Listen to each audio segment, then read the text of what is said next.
Sekilas fenomena anak yang cepat dewasa mungkin tampak sederhana, tetapi sebenarnya ada beberapa dampak yang dapat ditimbulkan bila Anda sebagai orang tua tak lekas bertindak.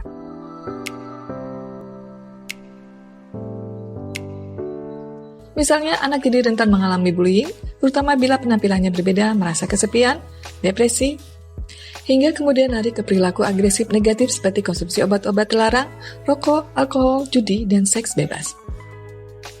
Bagaimana tidak? Masa anak-anak yang seharusnya penuh imajinasi dan diisi dengan bermain diganti dengan berbagai impitan dan tekanan untuk mengikuti zaman. Lantas, adakah yang bisa dilakukan oleh orang tua? Beberapa ini dapat menjadi strategi Anda untuk memperpanjang masa kanak-kanak sang buah hati. Dengan demikian, si kecil dapat menjalani masa kecilnya secara normal. Ketahui waktu yang tepat memberikan ponsel. Karena pengaruh lingkungan, banyak orang tua yang memberikan ponsel pintar kepada anak tanpa sadar bahwa hal tersebut akan berakibat buruk bila tidak dikelola dengan bijak. Usia yang tepat untuk memberikan ponsel pada anak sebenarnya adalah saat ia berusia 14 tahun. Karena di usia tersebut, anak sudah mampu bertanggung jawab dan memiliki kecerdasan emosi yang baik. Memberikan ponsel sebelum usia 12 tahun hanya akan beresiko memunculkan dampak negatif pada anak. Buat aturan screen time. American Academy of Pediatrics dengan jelas menyatakan bahwa anak usia 0 hingga 18 tahun tidak dianjurkan terpapar layar gawai ataupun televisi, kecuali video call. Untuk usia 18 hingga 24 bulan boleh menonton program khusus anak yang berkualitas dengan pendamping penuh.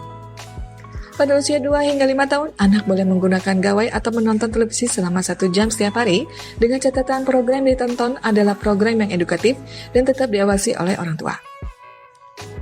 Di atas usia 6 tahun, orang tua dan anak boleh mulai membuat kesepakatan mengenai waktu menonton atau menggunakan gawai dan program apa saja yang boleh disaksikan oleh anak. Sebagai alternatif, perbanyak aktivitas di luar rumah dan usahakan saat bersama anak, Anda pun tidak memegang gawai. Batasi penggunaan media sosial. Bagaimanapun anak merayu dan merajuk, hindari membuat akun media sosial untuknya sebelum ia berusia 13 tahun. Bagaimanapun anak merayu dan merajuk, hindari membuat akun media sosial untuknya sebelum ia berusia 13 tahun. Selain ia belum matang secara emosi, aturan pembuatan akun dalam media sosial pun mengharuskan penggunaannya berusia minimal 13 tahun. Selain itu, saat anak sudah memiliki akun media sosial pribadi, ajarkan ia untuk menjaga keamanan dirinya, tidak membagikan informasi personal di media sosial, dan buat kesepakatan mengenai batasan waktu menggunakan media sosial. Dengarkan anak. Salah satu karakteristik anak usia yang menjelang remaja adalah keinginan kuat untuk menunjukkan jati diri dan bebas dari bayang-bayang orang tua. Karena itu, Anda tidak bisa menghadapi mereka dengan berbagai instruksi seperti saat ia kecil. Ajak anak bicara, diskusikan topik-topik terkini seputar kehidupan remaja, dengarkan pendapatnya, dan jangan langsung mengintimidasi.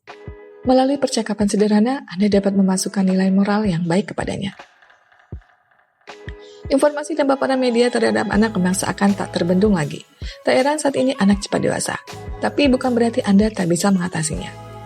Anda bisa memaksimalkan masa kanak-kanak si kecil dengan melakukan berbagai tips yang telah dijelaskan. Dengan pola asuh dan pendamping yang maksimal, tumbuh kembang anak pun akan berjalan dengan optimal.